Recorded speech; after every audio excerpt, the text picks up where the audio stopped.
예, 이제 2장 14절에서 23절에 대하여 함께 논의해 가도록 그렇게 하겠습니다. 2장 14절에서 23절. 여기에 제목은 이제 다니엘이 꿈을 해석을 하겠죠. 꿈의 해석을 하고 다니엘에게 왕의 꿈을 보이심이라는 제목으로 한번 생각을 해보도록 그렇게 하겠습니다. 아, 빨리 본문을 읽어볼게요. 제가 줄친 대목을 좀 유념해 주시기를 바라고요. 그때 왕의 근위대장 아리옥이 지혜자들을 죽이러 나가며 다니엘이 명철하고 슬기로운 말로 포인트예요. 명철하고 슬기로운 말로 왕의 근위대장 아리옥에게 물어 이르되 왕의 명령이 어찌 그리 급하뇨 하니 아리옥이 그 일을 다니엘에게 알림해 다니엘이 들어가서 왕께 구하기를 기간을 주시면 왕에게 그 해석을 알려드리리이다 하니라. 이에 다니엘이 자기 집으로 돌아가서 그 친구 하나냐와 미사엘과 아사랴에게 그 일을 알리고 하늘에 계신 하나님이 이 은밀한 일에 대하여 불쌍히 여기사 다니엘과 그 친구들이 바벨론의 다른 지혜자들과 함께 죽임을 당하지 않기를 구하게 하고, 불쌍히 여기사 중요한 말이에요. 명철하고 슬기로운 말과, 왜 제가 이게 중요한지, 지금 다니엘이 왕에게 해석을 알려드리겠습니다 라고 담대하게 선언하고 있는데, 자, 이런 나머지 구절들은 무슨 연관성이 있는지를 한번 생각을 해볼 필요가 있겠는데요. 다니엘과 친구들이 바벨론에 그렇게 하기를 구하고, 이에 은밀한 것이 밤의 환상 가운데 다니엘에게 나타내 보임에 다니엘이 하늘에 계신 하나님을 찬송하니라. 다니엘이 말하여 이르되 영원부터 영원까지 하나님의 이름을 찬송할 것은 지혜와 능력이 그에게 있음이로다. 그는 때와 계절을 바꾸시며 왕들을 패하시고 왕들을 세우시며 지혜자에게 지혜를 주시며 총명한 자에게 지식을 주시는도다. 그는 깊고 은밀한 일을 나타내시고 어두운 데 있는 것을 아시며 또 빛이 그와 함께 있도다. 나의 조상들의 하나님이여, 주께서 이제 내게 지혜와 능력을 주시고 우리가 주께 구한 것을 내게라는 단어도 되게 중요한 말이에요. 내게 알게 하셨사오니 내가 주께 감사하고 주를 내가라는 말이 계속 나오죠. 주를 찬양하나이다. 곧 주께서 왕의 그 일을 내게 보이셨나이다 하니라. 이에 다니엘이 바벨론 지혜자들을 죽이라 명령한 아리옥에게 가서 그에게 이같이 이르되 바벨론의 지혜자들을 죽이지 말고 나를 왕의 앞으로 인도하라. 그리하면 내가 그 해석을 왕께 알려드리리라 하니.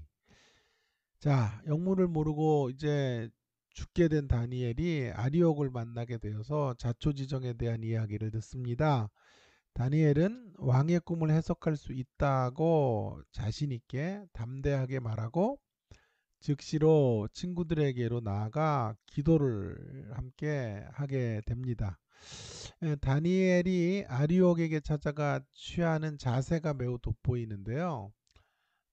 자신이 억울하다고 하소연하지 않아요. 왜냐하면 그 하소연을 한다고 해서 아리옥이 이 다니엘을 건질 수 있는 직책에 있지 않기 때문이에요. 왕이 지금 대노하고 있는데 아리옥이 뭘 하겠어요. 대신에 슬기롭고 지혜로운 말로 조심스럽게 아리옥에게 접근을 하죠.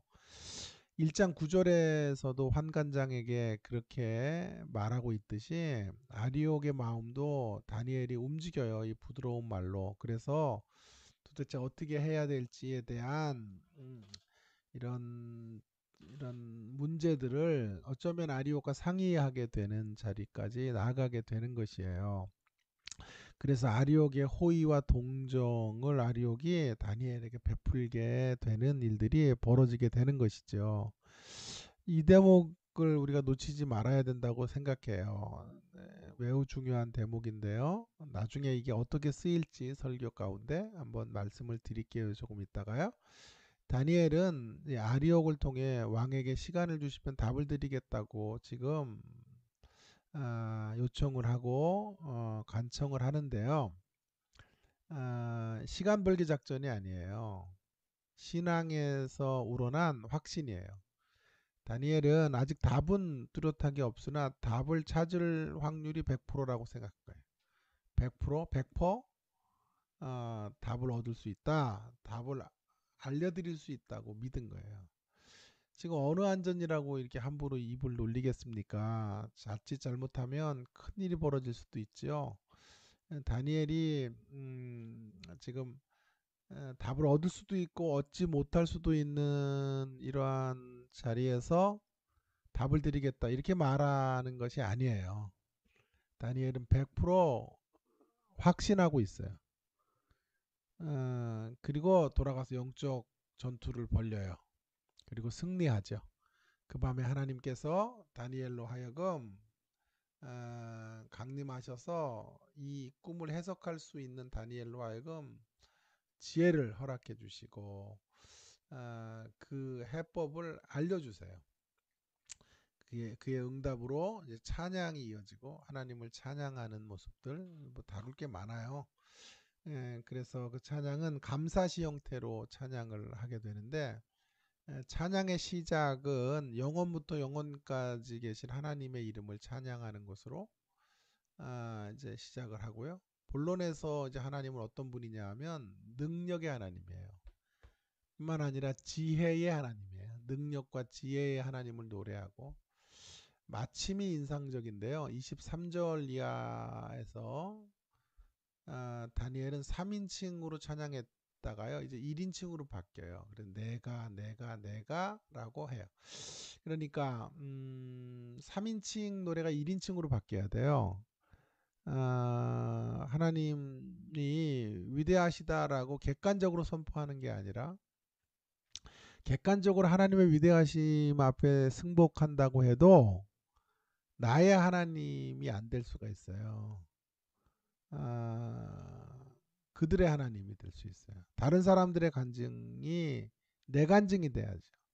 어릴 때 제가 속상했던 것 중에 하나가 저희 교회는 이제 간증이 많았는데 순복음교회다 보니까 순복음교회를 다니다 보니까 매주 금요일 철야 예배는 간증자들이 세워졌는데 정말 기가 막힌 간증들이 많아요.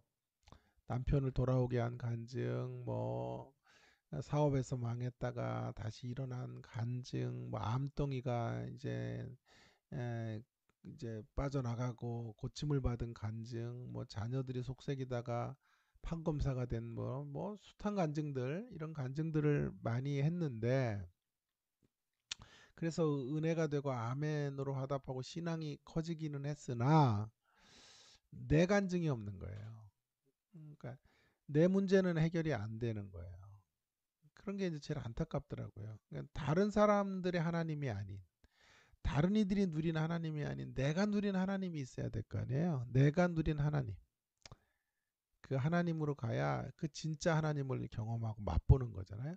그래서 3인칭에서 1인칭으로 시제가 바뀌어야 되고 시점이 바뀌어야 된다라고 하는 것을 말하고 싶은데 자 이런 이야기들은 뭐 차례차례 앞으로도 수업에서 다음 주도 다니엘 2장을 조금 더 다루겠고요.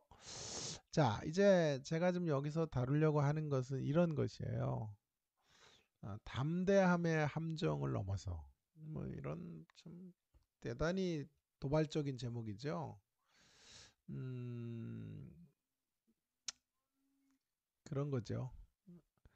아, 글쎄요. 제 자랑 한 토막 하고 갈게요. 제 설교를 듣고 계시는 우리 장로님 한 분이 코스닥에 상장도 하시고 하신 아들은 그 페이스북 이 국내 대표일 뿐만이 아니라 아시아 대표예요.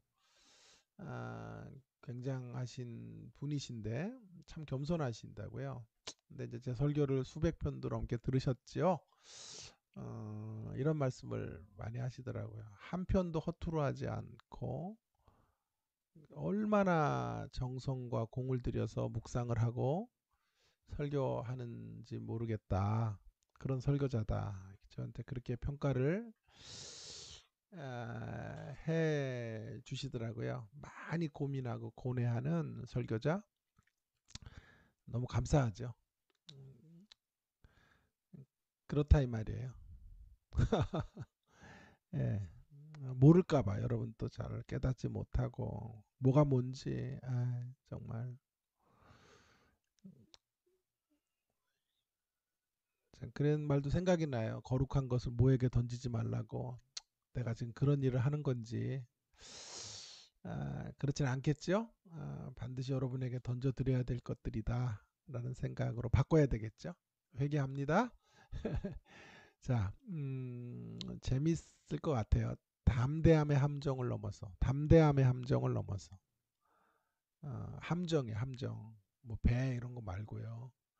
그런 어떤 구렁텅이 같은 거 있잖아요. 예? 우리를 넘어뜨리는 그런 대목들을 넘어서야 된다는 거예요. 독이 든 성배라는 말을 여러분 들어보셨어요?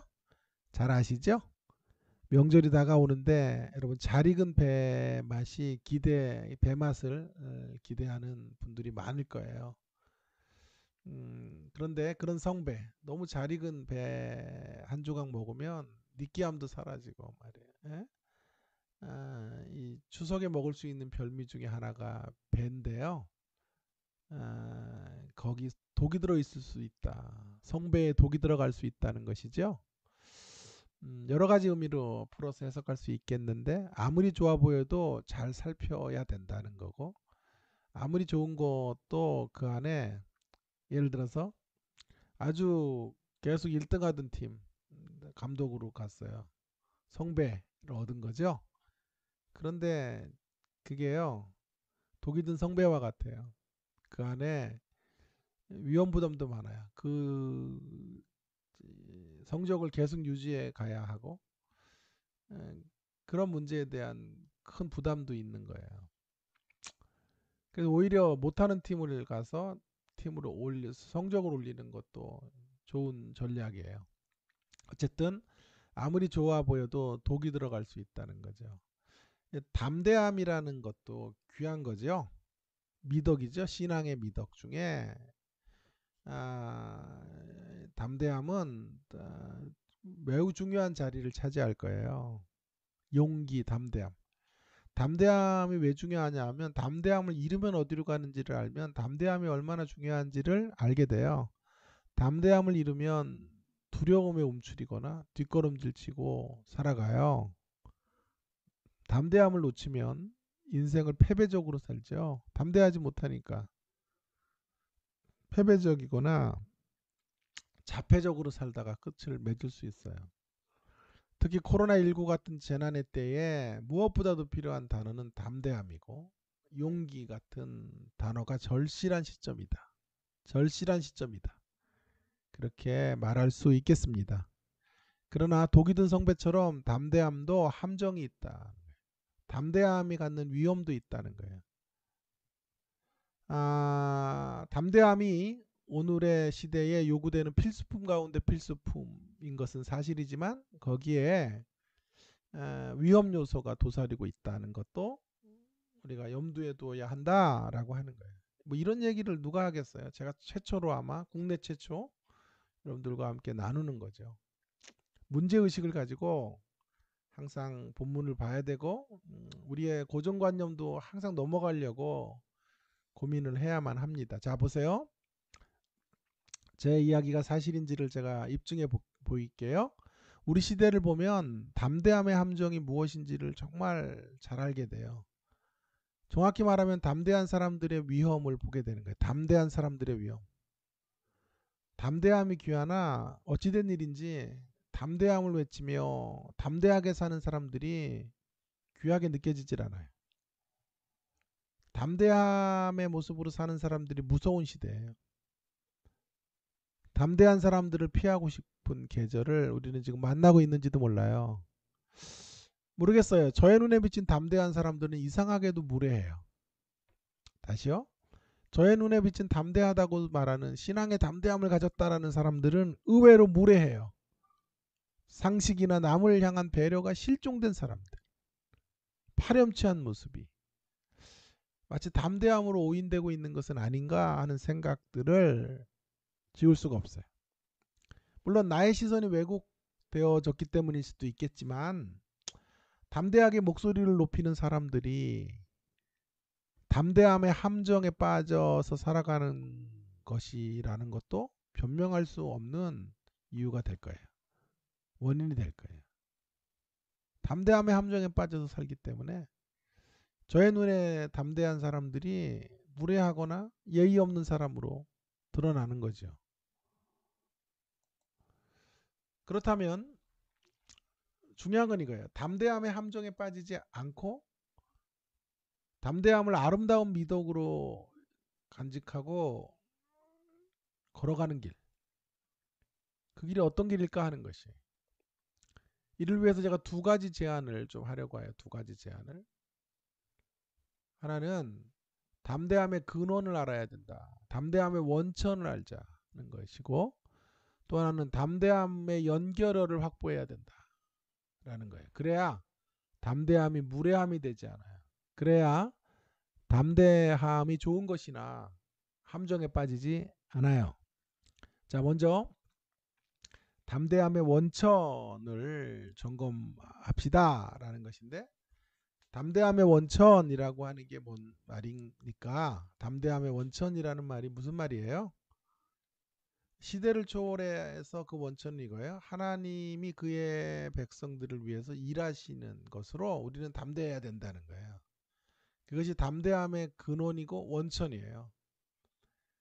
다니엘의 담대함도 바로 여기에 있어요.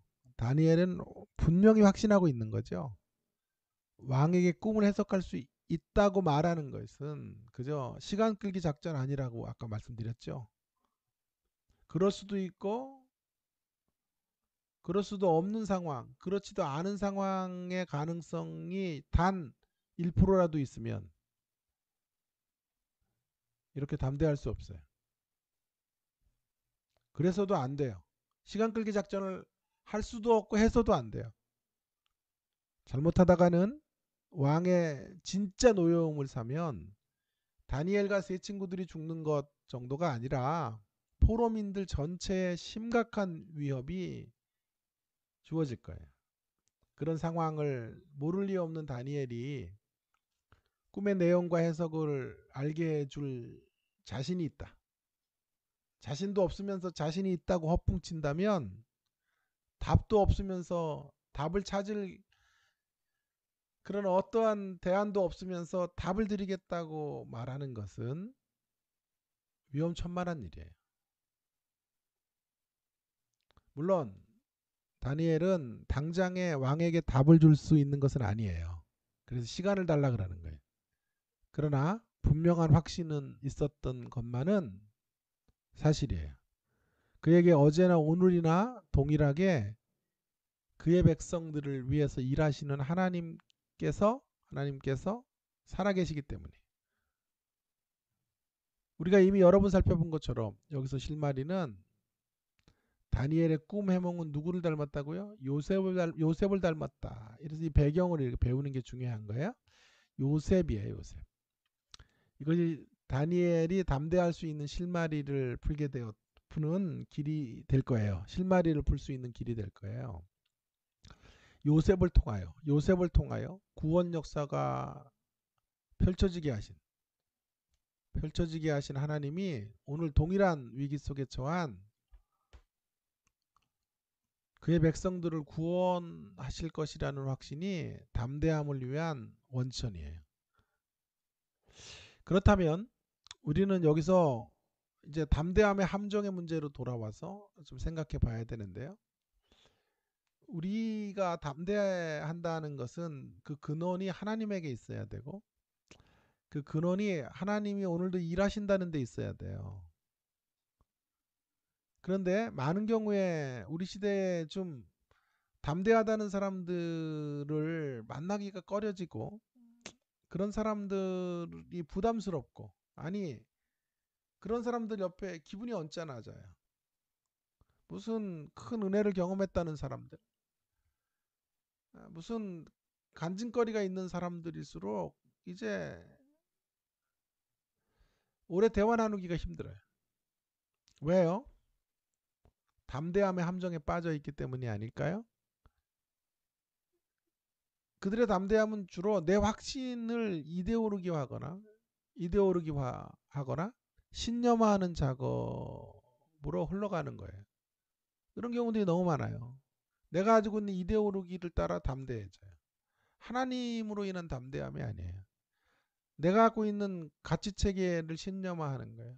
여러분, 성경이 말하는 담대함은 그런 것이 결코 아니에요. 하나님을 잠잠히 바라보는 데서 담대함이 생기는 거예요. 나의 목소리를 높이는 것이 아니라 하나님의 구원 역사를 온전히 기대하는 것을 의미합니다. 이러한 담대함은 하나님이 내 편이시라고 소리치는다고 확보되는 게 아니고요. 자신들이 하나님의 편에 신실하게 서 있는 것으로 확보되는 것이에요.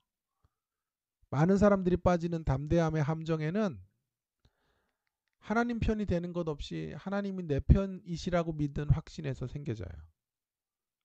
그래서 자꾸 담대한 사람들이 무례하고, 담대한 사람들이 매너가 없고, 담대한 사람들이 상대를 향한 침범할 수 없는 선들을 침범해요. 왜 그렇게 살아요?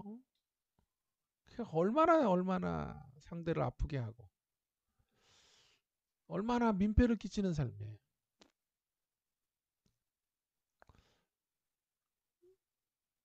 신자들이 그러는 건 이해가 돼요. 평신도가 그러는 건 이해가 돼. 목회자들이 왜 그래요?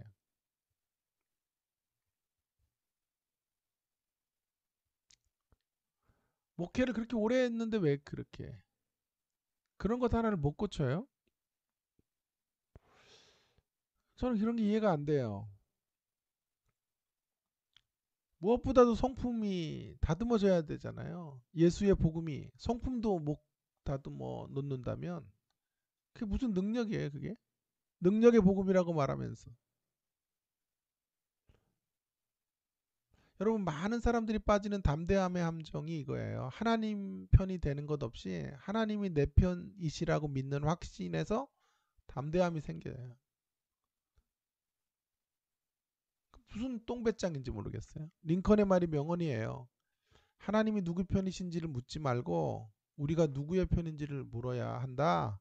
남북전쟁 때 두 병사들이 다 크리스찬들인데 총을 서로 겨루면서 하나님 누구 편이십니까? 라고 물어요.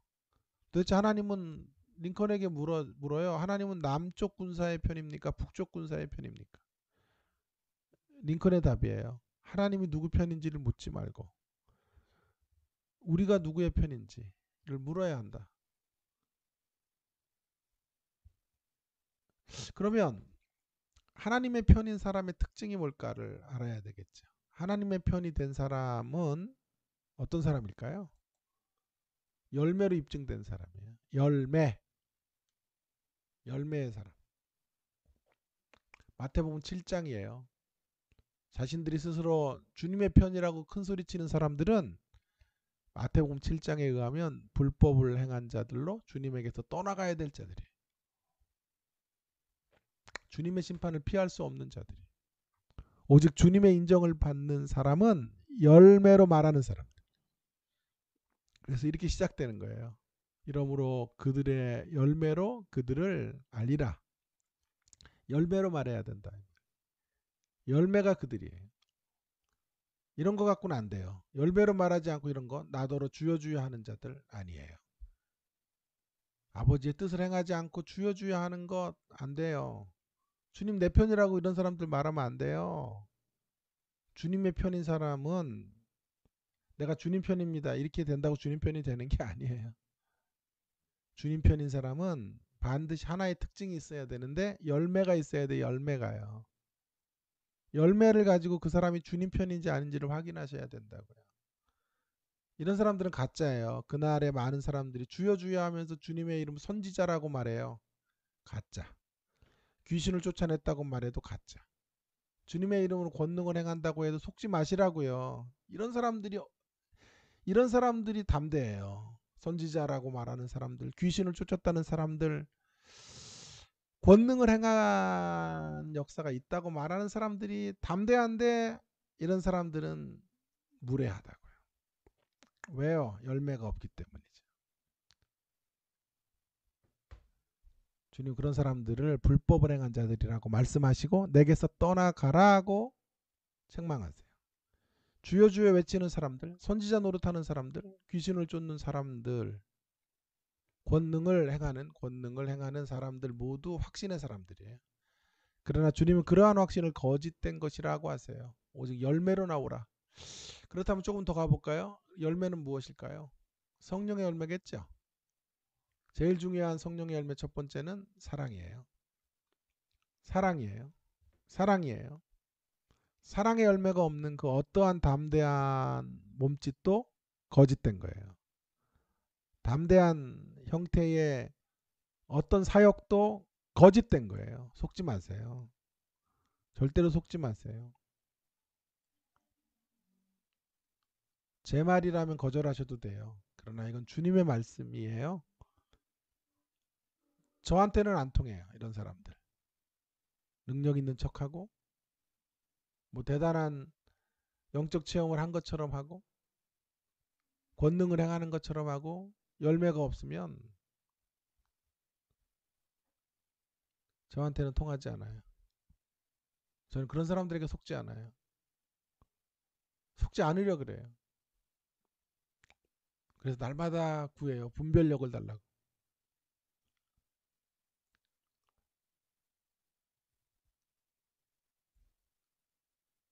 그러니까 종합해보면 이런 거예요. 자신에게 근거한 담대함이 있고 주님에 근거한 담대함이 종합해보면 자신에 근거한 담대함이 있는 사람이 있고 주님에 근거한 담대함이 있는 사람이 있는 거예요. 자신에 근거한 담대함은 열매가 없어요. 목소리만 요란해요. 주님에 근거한 담대함은 목소리가 아니라 삶의 열매로 드러나는 신실함과 진실함 모습을 나타내게 되는 거예요. 이것으로 구분하시면 돼요. 누가 선지자라고 떠들어도 귀 기울이지 마세요. 마태복음 7장에서 말해놨잖아요. 자기 이념에 갇혀서 선지자라고 말하고 병을 고쳤다 그래도 여러분 눈길도 주지 마세요. 그런 사람들. 권능을 행한다고 떠들어대도 쳐다보지도 마세요. 다 가짜들이고 다 불법을 행하는 거예요. 그런 것으로 자기를 증명하라고 하시지 않았어요. 열매. 자, 그리고 두 번째로는요.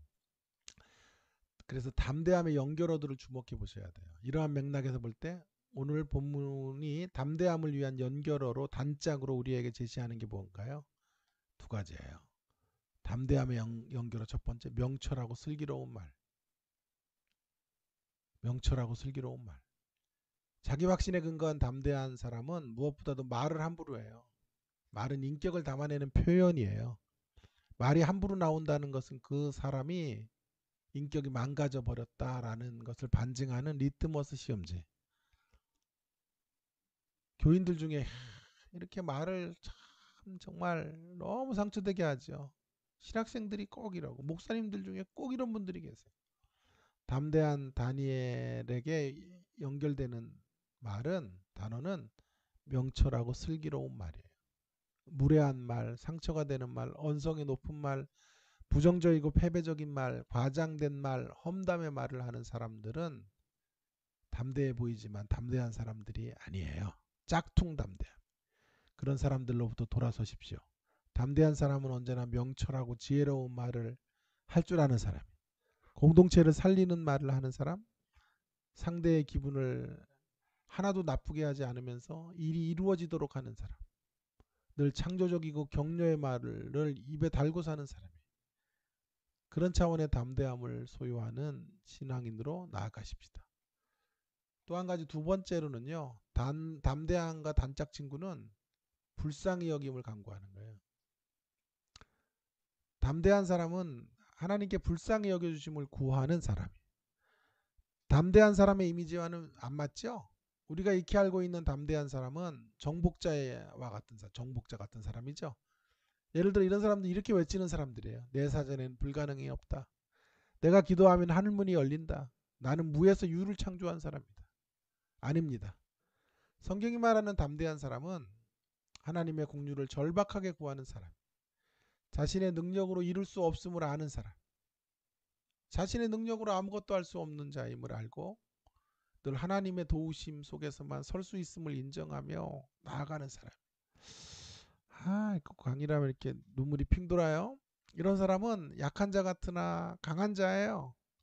하나님이 그런 절박한 기도를 드리는 사람들의 편이 되시기 때문에 약해 보이지만 그는 진정으로 강한 자이고 그런 사람이 정말 담대한 사람이에요. 결론입니다. 혹시 우리는 참으로 경우 없고 무례하기 짝이 없는 모습을 담대함이라고 착각하지는 않았습니까? 담대함이라는 미명 아래 힘을 과시하고 갑질을 하며 비인격적 방식으로 예의를 상실한 모습을 정당화하지 않았는지 되돌아보아야 할 때입니다.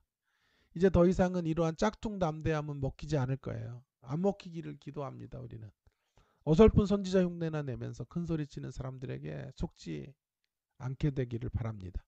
코로나19 이후에 더는 이런 인간적 기질적인 담대함을 추구하는 사람들, 잘못된 편견 속에서 담대함을 외치는 사람들이 설 자리는 없을 것입니다. 진정한 담대함을 가지고 있는 사람, 하나님의 근거한 담대함으로 살아가는 사람, 그런 사람들에게 사랑의 열매가 있고 지혜롭고 온화한 말이 있고 불쌍히 여겨주심을 간구하는 담대함을 가진 사람들만 살아남아야 돼요. 그런 자들만 살아남게 되는 한국교회가 되기를 간절히 바라요. 여러분, 담대함의 함정에 빠지지 않고 주님 안에서 진정으로 담대한 삶을 살아가는 우리가 되십시다. 무례한 담대함이 아닌, 제가 강조하고 싶은 건 우아한 담대함, 온화한 담대함, 연약한 담대함으로 승부수를 띄우는 제가 되기 바라고, 이 수업을 듣는 모든 우리 학우님들이 되시기를 중심으로 권면합니다. 감사합니다.